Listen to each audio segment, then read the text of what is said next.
नमस्ते स्टूडेंट, आप लोग कैसे हैं? आशा करता हूँ अच्छे होंगे, स्वस्थ होंगे, मस्त होंगे। तो आज हम लोग पढ़ेंगे age based question. Age based question का पार्ट 4 पढ़ेंगे, ठीक है। और जो भी स्टूडेंट पार्ट 1 से लेके पार्ट 3 तक नहीं देखे हैं, चैनल पे अपलोड किया, वहाँ से आप जाके देख सकते हैं। और एज बेस्ड क्वेश्चन में जितने भी क्वेश्चन है सिर्फ एक मेथड से जितने भी क्वेश्चन है आप इजीली आप क्वेश्चन को सोल्व कर सकते हैं, ठीक है। तो बिना देर के क्वेश्चन को सोल्व करते हैं। तो क्वेश्चन में क्या दिया गया है, दो व्यक्तियों की आयु का अनुपात 5:9 है और उनमें से एक जो है दूसरे से 40 वर्ष अधिक है। क्वेश्चन पूछ रहा उनकी आयु का योग कितना होगा, क्वेश्चन पूछ रहा। तो जैसे जैसे क्वेश्चन में दिया उस हिसाब से लिखते जाएंगे, ठीक है। तो क्वेश्चन में क्या दिया गया, दो व्यक्ति ए और बी मान लेते हैं, ठीक है। ए और बी, इनकी जो आयु का रेशियो कितना दिया गया, 5:9 दिया गया। आगे क्वेश्चन क्या दिया गया है, और उनमें से एक जो है दूसरे से 40 वर्ष अधिक है। एक्चुअल डाटा दिया गया है, बट अगर रेशियो के हिसाब से देखा जाए तो एक जो है दूसरे से कितना वर्ष अधिक है, एक जो है दूसरे से 4 वर्ष अधिक है। यहाँ का अंतर 4 वर्ष निकल के आ रहा है, यानी कि एक जो है दूसरे से 4 वर्ष अधिक है। बट एक्चुअल में डाटा दिया गया एक जो है दूसरे से 40 वर्ष अधिक है। 4 वर्ष अधिक नहीं है, एक्चुअल में 40 वर्ष अधिक है। इस 4 से 40 कितना गुना ज़्यादा है, ये अपने आप से 4 × 4 0, ये अपने आप से 10 गुना ज़्यादा है। ये 10 किस तरह से निकल के आ रहा, जब 40 को 4 से भाग देंगे तो 10 निकल के आएगा, ठीक है। तो इसी 10 के साथ इस डाटा के साथ गुना करना पड़ेगा, और जो भी डाटा निकल के आएगा ए और बी का एक्चुअल डाटा निकल के आएगा। तो इसी 10 के साथ इस डाटा के साथ गुना करना पड़ेगा। तो बी की जो एक्चुअल आयु 9 ना होकर 10 गुना ज़्यादा 90 वर्ष हो जाएगा, और ए की जो एक्चुअल आयु 5 ना होकर 10 गुना ज़्यादा 50 वर्ष हो जाएगा। यानी कि ए की जो एक्चुअल आयु 50 वर्ष निकल के आ रहा, और बी की एक्चुअल आयु 90 वर्ष निकल के आ रहा। आगे क्वेश्चन क्या दिया गया है, उनकी आयु का योग कितना हुआ, क्वेश्चन पूछ रहा। यानी कि ए और बी की आयु का टोटल पूछ रहा, ठीक है। तो ए की आयु कितना वर्ष निकल के आया, 50 वर्ष, और बी की आयु 90, यानी कि 140 वर्ष हो जाएगा, ठीक है। तो ए और बी की जो आयु का टोटल 140 वर्ष हो जाएगा। ऑप्शन ए इसका सही आंसर होगा। 14 नंबर क्वेश्चन में क्या दिया गया है, पी तथा क्यू के वर्तमान आयु का अनुपात 3:5 है। क्यू जो है पी से 12 वर्ष बड़ा है, और 8 वर्ष के बाद इनकी आयु का योग क्या होगा, क्वेश्चन पूछ रहा। तो जैसे जैसे क्वेश्चन में दिया उस हिसाब से लिखते जाएंगे, ठीक है। तो सबसे पहले क्वेश्चन में क्या दिया गया, पी तथा क्यू के वर्तमान आयु का अनुपात 3:5 है। यानी कि वर्तमान में क्या दिया गया है, पी और क्यू, इनकी जो आयु का रेशियो दिया गया है 3:5 दिया गया। आगे क्वेश्चन क्या दिया गया, क्यू जो है पी से 12 वर्ष बड़ा है, क्वेश्चन में दिया गया। बट अगर रेशियो के हिसाब से देखा जाए तो क्यू जो है पी से कितना वर्ष बड़ा है, 2 वर्ष बड़ा है। रेशियो में तो 2 वर्ष बड़ा है, बट एक्चुअल में डाटा दिया गया है क्यू जो है पी से 12 वर्ष बड़ा है। 2 वर्ष बड़ा नहीं है, एक्चुअल में 12 वर्ष बड़ा है। इस 2 से ये 12 कितना गुना ज़्यादा है, ये अपने आप से 2 × 6 = 12, ये अपने आप से 6 गुना ज़्यादा है। तो इसी प्रकार पी और क्यू की आयु भी अपने आप से 6 गुना ज़्यादा हो जाएगी। तो पी और क्यू की वर्तमान का डाटा निकल के आए, क्योंकि वर्तमान के सामने वर्तमान का डाटा है। तो इसी 6 के साथ इस डाटा के साथ गुना करना पड़ेगा, ठीक है। तो क्यू की जो वर्तमान आयु 5 ना होकर 6 गुना ज़्यादा 30 वर्ष हो जाएगा, और पी की जो वर्तमान आयु 3 ना होकर 6 गुना ज़्यादा 18 वर्ष। यानी कि पी की जो वर्तमान आयु 18 वर्ष हो जाएगा, और क्यू की वर्तमान आयु 30 वर्ष हो जाएगा। आगे क्वेश्चन क्या पूछ रहा, 8 वर्ष के बाद इनकी आयु का योग क्या होगा, क्वेश्चन पूछ रहा, ठीक है। 8 साल बाद, तो कोई व्यक्ति वर्तमान में 18 साल का है, तो ये व्यक्ति 8 साल बाद कितना वर्ष का हो जाएगा, ये 26 साल का हो जाएगा। और कोई व्यक्ति वर्तमान में 30 साल का है, तो ये व्यक्ति 8 साल बाद कितना वर्ष का हो जाएगा, ये 38 ईयर्स का हो जाएगा, ठीक है। आगे क्वेश्चन पूछ रहा 8 वर्ष बाद इनकी आयु का योग क्या होगा, यानी कि पी और क्यू की आयु का टोटल पूछ रहा। तो पी की आयु कितना वर्ष है, 26 वर्ष, और क्यू की आयु 38, ठीक है। यानी कि 64 वर्ष निकल के आ रहा। पी और क्यू की आयु का टोटल निकल के आ रहा 64 वर्ष, ठीक है। ऑप्शन बी इसका सही आंसर होगा। 15 नंबर क्वेश्चन में क्या दिया गया है, दो विद्यार्थियों की आयु का अनुपात 3:2 है। उनमें से एक जो है दूसरे से 5 वर्ष बड़ा है। क्वेश्चन में पूछ रहा छोटे विद्यार्थी की आयु कितनी है, क्वेश्चन पूछ रहा, ठीक है। तो जैसे जैसे क्वेश्चन में दिया उस हिसाब से लिखते जाएंगे। दो विद्यार्थियों की आयु का अनुपात 3:2 है। तो दो विद्यार्थियों को ए और बी मान लेते हैं।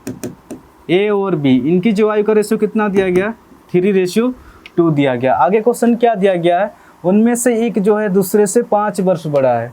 बट अगर रेशियो के हिसाब से देखा जाए तो एक जो है दूसरे से 1 वर्ष बड़ा है। रेशियो में तो 1 वर्ष बड़ा है, बट एक्चुअल में डाटा दिया गया 1 वर्ष बड़ा नहीं है, एक्चुअल में 5 वर्ष बड़ा है, ठीक है। इस 1 से 5 कितना में ज़्यादा है, ये अपने आप से 5 गुना ज़्यादा है। तो क्वेश्चन क्या पूछ रहा, छोटे विद्यार्थी की आयु कितनी है, क्वेश्चन पूछ रहा है छोटे विद्यार्थी की आयु। तो छोटे विद्यार्थी की आयु हो जाएगा 2 ना होकर अपने आप से इसी 5 के साथ गुना करेंगे तो कितना हो जाएगा, 10 वर्ष हो जाएगा। अगर बड़े विद्यार्थी की आयु पूछता तो इस 3 के साथ में 5 की गुना करता तो बड़े विद्यार्थी की आयु 15 वर्ष हो जाता। बट बड़े विद्यार्थी की आयु पूछा नहीं था, पूछा था छोटे विद्यार्थी की आयु, तो 2 ना होकर 5 गुना ज़्यादा 10 वर्ष हो जाएगा। ठीक है, तो छोटे विद्यार्थी की आयु हो जाएगा ऑप्शन बी इसका सही आंसर होगा।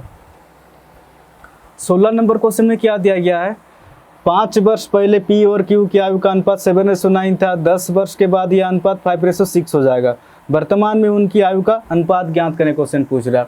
तो जैसे जैसे क्वेश्चन में दिया उस हिसाब से लिखते जाएंगे। ठीक है, इस क्वेश्चन में क्या दिया गया है, पूर्व का डाटा दिया गया और बाद का डाटा दिया गया और वर्तमान का नहीं दिया गया। ठीक है, तो सबसे पहले तो वर्तमान का डाटा को लिखेंगे, उसके बाद पूर्व का डाटा को लिखेंगे, उसके बाद का डाटा को लिखेंगे। ठीक है, वर्तमान में किसका किसका बात हुआ है, पी और क्यू। ठीक है, वर्तमान में पी और क्यू का डाटा कुछ भी नहीं दिया गया। आगे क्वेश्चन क्या दिया गया, 5 वर्ष पहले पी और क्यू की आयु का अनुपात 7:9 था। आज से 5 साल पहले यह रेशियो कितना था, 7:9 था। आगे क्वेश्चन क्या दिया गया है, 10 वर्ष के बाद यह अनुपात 5:6 हो जाएगा। हमेशा वर्तमान से कंपेयर करना। ठीक है, आज से 10 वर्ष बाद यह रेशियो कितना हो जाएगा, 5:6 हो जाएगा। आगे क्वेश्चन क्या दिया गया है, वर्तमान में उनकी आयु का अनुपात ज्ञात करें, क्वेश्चन पूछ रहा। ठीक है, तो सबसे पहले क्वेश्चन में क्या दिया गया, वर्तमान में पी और क्यू इनकी जो आयु का रेशियो कुछ भी नहीं दिया गया है। और आज से 5 साल पहले ये रेशियो 7:9 था और आज से 10 साल बाद ये रेशियो 5:6 हो जाएगा। और क्वेश्चन पूछ रहा पी और क्यू की आयु का अनुपात ज्ञात करें, क्वेश्चन पूछ रहा। ठीक है, तो सबसे पहले इस टाइप के क्वेश्चन में देखेंगे कि ये गैप इक्वल हो रहा है कि नहीं। अगर ये गैप इक्वल हो जाएगा तो 100% सही जा रहे हैं। अगर ये गैप इक्वल नहीं होगा तो सबसे पहले इस गैप को इक्वल करेंगे, उसके बाद ही आगे सोल्व करेंगे। ठीक है, तो देखेंगे सबसे पहले ये गैप इक्वल हो रहा कि नहीं। इस 9 और 6 के बीच कितना गैप हो रहा, 3 का गैप हो रहा। और 7 और 5 के बीच कितना गैप हो रहा, यहाँ पर 2 का गैप हो रहा। तो गैप तो अलग अलग हो रहा। सबसे पहले इस गैप को इक्वल करेंगे, उसके बाद ही आगे सोल्व करेंगे। ठीक है, यहाँ पर अंतर कितना का आ रहा है, 1 का अंतर हो रहा। और यहाँ पर अंतर कितना है, 2 का अंतर हो रहा। ठीक है, इस 1 को ऊपर डाटा के साथ गुना करेंगे और ये 2 है नीचे डाटा के साथ गुना करेंगे। और जो भी नया डाटा आएगा इनका जो गैप होगा हमेशा इक्वल होगा। ठीक है, इस 1 को ऊपर डाटा के साथ गुना करेंगे, इस 2 को नीचे डाटा के साथ गुना करेंगे।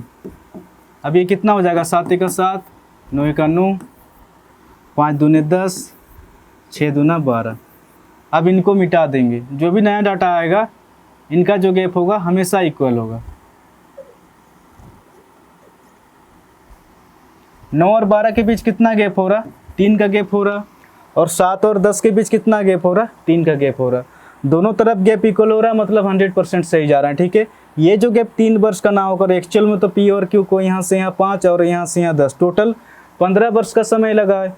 ये गैप 3 वर्ष का ना होकर एक्चुअल में तो 15 वर्ष का समय लगा है। ये रेशियो में 3 वर्ष है और ये जो डाटा है एक्चुअल डाटा है। ठीक है, इस 3 से ये 15 कितना गुना ज़्यादा है, ये अपने आप से 3 × 15, ये अपने आप से 5 गुना ज़्यादा है। तो क्वेश्चन क्या पूछ रहा है, वर्तमान में उनकी आयु का अनुपात ज्ञात करें, क्वेश्चन पूछ रहा है। वर्तमान में तो पी और क्यू का डाटा कुछ भी नहीं दिया गया, तो सबसे पहले पी और क्यू का 5 साल पहले का डाटा निकालना पड़ेगा। ठीक है, तो इसी 5 के साथ इस डाटा के साथ गुना करना पड़ेगा। 9 × 5 कितना हो जाएगा, 45 हो जाएगा। ठीक है, 7 × 5 कितना हो जाएगा, 7 × 5 35 हो जाएगा। यानी कि तो P की आयु 5 साल पहले 35 वर्ष निकल के आ रहा है, Q की आयु 5 साल पहले 45 वर्ष निकल के आ रहा है। क्वेश्चन पूछ रहा P और Q की वर्तमान आयु का अनुपात ज्ञात करें, क्वेश्चन पूछ रहा। ठीक है, तो P की आयु 5 साल पहले 35 वर्ष का था, तो वर्तमान में P की आयु कितना वर्ष हो जाएगा, क्योंकि पूर्व से वर्तमान की ओर आने से डाटा जुड़ता है। तो 35 + 5 कितना हो जाएगा, 40 वर्ष हो जाएगा। और Q की आयु 5 साल पहले 45 वर्ष का था, तो 45 + 5 कितना वर्ष हो जाएगा, ये 50 वर्ष हो जाएगा। हमेशा ध्यान रखना कि वर्तमान से पूर्व की ओर जाने से डाटा घटता है और पूर्व से वर्तमान की ओर आने से डाटा जुड़ता है। तो P की वर्तमान आयु 40 वर्ष निकल के आ रहा है, Q की आयु 50 वर्ष निकल के आ रहा है। तो P और Q की आयु का अनुपात रेशियो में पूछ रहा। तो रेशियो का मतलब ये होता है कि आपस में जितना कटेगा उतना काट देंगे। ठीक है, तो 0 से 0 कट जाएगा, यानी कि 4:5 निकल के आ रहा है। P और Q की जो आयु का अनुपात निकल के आ रहा है 4:5। ठीक है, इस क्वेश्चन का जो आंसर हो जाएगा ऑप्शन ए इसका सही आंसर। तो आज के लिए इतने क्वेश्चन करेंगे, कल हम लोग करेंगे एज बेस्ड क्वेश्चन का पार्ट 5। कल हम लोग करेंगे एज बेस्ड क्वेश्चन का पार्ट 5 करेंगे, ठीक है। अगर वीडियो अगर अच्छा लग रहा तो चैनल को शेयर एंड सब्सक्राइब जरूर करना, क्योंकि हमें एक अंदर से मोटिवेशन फील होता है कि हाँ इतने लोगों तक वीडियो पहुँच रहा, तो हमें और भी वीडियो बनाने का मन करेगा। तो इसीलिए चैनल को जितना हो सके शेयर एंड सब्सक्राइब जरूर करें, और हाँ कमेंट करके जरूर बताएं कि आपको वीडियो कैसा लग रहा है, ठीक है। तो आज के लिए इतने क्वेश्चन करेंगे, फिर कल मिलेंगे। धन्यवाद।